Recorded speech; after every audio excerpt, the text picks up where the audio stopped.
안녕하세요, 제이폼입니다. 오늘은 시간이 없어서 투자서적 못 읽는 분들을 위한 책 읽기 방법을 알려드릴게요.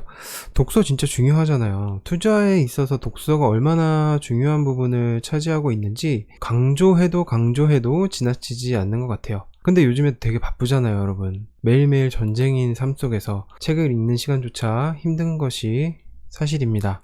과연 진정 시간이 없어서 우리가 독서를 못하는 것일까요? 자신에게 질문을 해보셨으면 좋겠어요. 저는 일주일에 한 권 정도 책을 읽고요. 한 달이면 4권 이상 읽죠. 왜냐면 5주가 있는 경우도 있으니까요. 그럼 1년이면은 50권 정도의 책을 읽어요. 50권 이상 읽어요, 사실. 근데 사람들에게 책 몇 권 읽으세요? 독서는 얼마나 하세요? 이러면 또 상대방도 저에게 물어보잖아요. 그러면 얼마나 읽으세요? 라고 물어보시면 저는 이렇게 답을 하죠. 한 50권 정도 읽습니다. 그러면 다들 깜짝 놀래요. 그런데 누구나 할 수 있어요. 전혀 어려운 일이 아닙니다. 저라고 시간이 너무 많아서 책 읽을 시간을 따로 떼어놓고 하겠습니까? 물론 그런 경우도 있죠. 멀리 간다던가 대중교통을 되게 오래 타야 된다고 하거나 그러면 물론 그렇게 따로 시간을 내서 책을 읽는 경우도 있지만 하루에 1시간 책 읽기 이런 거는 사실 저는 좀 지키기가 더 어렵더라고요. 그래서 저도 시간 없고 할 일 참 많습니다. 자, 그러면 지금부터 저의 방법을 알려드리도록 할게요. 드라마는 한 번에 5개, 6개 한 번에 볼 수 있어요. 여러분 알고 계시죠? 갑자기 무슨 드라마 얘기냐고요? 우리 어머니가 한때 1일 드라마 보는 재미로 사셨어요. 원래 어머니들 드라마 되게 많이 보시잖아요. 그러면 SBS, KBS 1텔레비전, KBS 2텔레비전, MBC 각 방송사마다 시간대도 틀리게 1일 드라마를 해요. 왜냐면 시간대가 겹치면 시청률도 문제가 있고 광고에도 문제가 있으니까 진짜 절묘하게 어디 끝나면 어디 시작하고 어디 끝나면 어디 시작하고 이렇게 연달아서 계속해요. 그러면 매일 4가지 정도의 드라마를 시청하시는 거죠. 그렇다고 해서 4가지 드라마 내용이 서로 막 뒤죽박죽 섞이지가 않아요. 그런 일은 없습니다. 여러분들 드라마 한 번에 4-5개씩 보시면 아마 이해하실 수 있을 거예요. 그렇다면 일주일에 각각 다른 최소 6편, 10편의 드라마를 보시는 거예요. 주말 드라마, 수목 드라마 이런 것까지 다 합치면 여기에 답이 있는 거죠. 우리가 한 권의 책을 완독하지 못하는 이유는 한 권 가지고 너무 길게 읽어요. 예를 들어서 아주 두꺼운 책은 진짜 오래 읽고요. 얇은 책이라도 시간이 너무 오래 걸리다 보면 그 내용이 어떤 내용인지 잘 기억도 안 날 뿐더러 그 얇은 책을 내가 이렇게 긴 시간 동안 읽어야 되나라는 현타가 오죠. 그렇기 때문에 우리가 책을 못 읽는 거예요.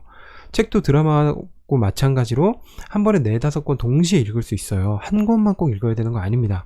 그래서 제 방법은 각기 다른 공간마다 읽을 책을 정해두는 거예요. 예를 들면 식탁용, 침실용, 화장실용, 외출용. 외출할 때는 주로 아이패드로 리디북스 이용해가지고 두꺼운 책 위주로 읽어요. 왜 그러냐면 두꺼운 책은 일단 그 두께를 보면서 부담이 생겨요. 나 이거 언제 읽냐, 이거 읽을 시간이나 있겠냐라는 부담이 생겨요. 그래서 보통 두꺼운 책은 거의 리디북스를 이용해서 읽습니다. 물론 리디북스에 모든 책이 있진 않아요. 그렇지만 볼만한 책은 엄청 많아요. 그래서 저는 리디북스를 이용하고 있고요. 이렇게 총 4권을 한 번에 읽기 시작해요. 그러면 어떤 책은 진도가 빨라서 다른 책보다 빨리 완독하게 되고 그러면 자연스럽게 새로운 책을 또 투입시킬 수 있죠. 이렇게 읽게 되면은 얇은 책도 읽고 두꺼운 책도 읽는 거예요. 한 번에 읽어나가니까 한 권을 완독하는 경험이 쌓이기 시작해요. 그러면 두꺼운 책도 완독할 수 있다는 경험이 생기게 되죠. 이런 사진처럼 두꺼운 책도 읽을 수 있게 돼요. 왜냐면 부담이 없거든요. 내가 이거를 한 번에 다 읽지 않아도 돼요. 몇 달을 목표를 삼아가지고 읽지 않아도 돼요. 이게 가장 중요한 포인트입니다. 독서는 경험이고 습관이에요. 여러분 경험이 없고 습관이 돼 있지 않으면 무언가 지속하는 거는 굉장히 힘듭니다. 한 권을 완독하는 경험이 제일 중요하고요. 그리고 어떤 공간에 가면 한 챕터를 읽고 그 공간에서 일을 시작하는 거죠. 책 읽기가 훨씬 쉽고요. 그냥 생활인 것처럼 그냥 생활화가 되어져 버려요. 그냥 습관화가 되어져 버려요. 시간이 없는 게 아니에요. 왜냐면 식탁에서 식사하시죠, 맨날? 그리고 침실에서 수면하죠? 화장실에서 볼 일 늘 보죠? 외출 늘 하잖아요. 우리가 집에만 있진 않잖아요. 집에 있는 분들도 식탁과 침실, 화장실은 매일 왔다 갔다 하실 거예요. 우리가 매일매일 하고 있는 일들에 그냥 책 읽기를 살짝 껴놓는 거죠. 그러면 한 달에 4권 이상 분명히 읽을 수 있어요. 1년에 50권 이상 읽을 수 있어요. 이런 독서는 투자의 경험과 습관을 만들어 나가는데도 진짜 엄청난 도움을 줘요. 꼭 한번 해보세요. 공간마다 책을 배치하고 5페이지라도 일단 읽고 시작하는 거죠. 무조건 읽고 시작하는 거예요. 첫 번째 식탁, 두 번째 침실, 세 번째 화장실, 네 번째 외출할 때. 이럴 때만 한 챕터씩만 책을 읽어도요, 한 달에 엄청나게 많은 책을 읽으실 수 있어요. 그리고 처음에는 좀 더딜 수도 있지만 점점 속도가 붙습니다. 뭐 이렇게 이제 모 투자 카페에 제가 올렸더니 많은 분들이 이야기하시는 것 중에서 다른 의견을 내주시는 분들도 있더라고요. 이거는 뭐 혼자 사는 분들에게만 적용되지 나같이 가정을 가진 사람은 안 된다. 충분히 하실 수 있습니다. 저도 아이가 둘이에요. 저도 가정이 있어요. 그리고 어떤 분들은 4-5권으로 한꺼번에 읽으니까 좀 산만하고 분산되더라. 책은 집중해서 읽어야 되니까 이거는 좀 나와 안 맞다. 충분히 그러실 수 있어요. 저에 대한 경험을 말씀드리면 저는 한 가지 책을 엄청나게 집중해서 읽는 걸 사실 추천드리진 않아요. 네. 우리가 책을 정말로 많이 읽는 게 사실 중요하지, 집중을 하는 거는 내가 관심 있고 내가 좋아하는 거면 집중하지 말라고 해도 집중해서 읽거든요.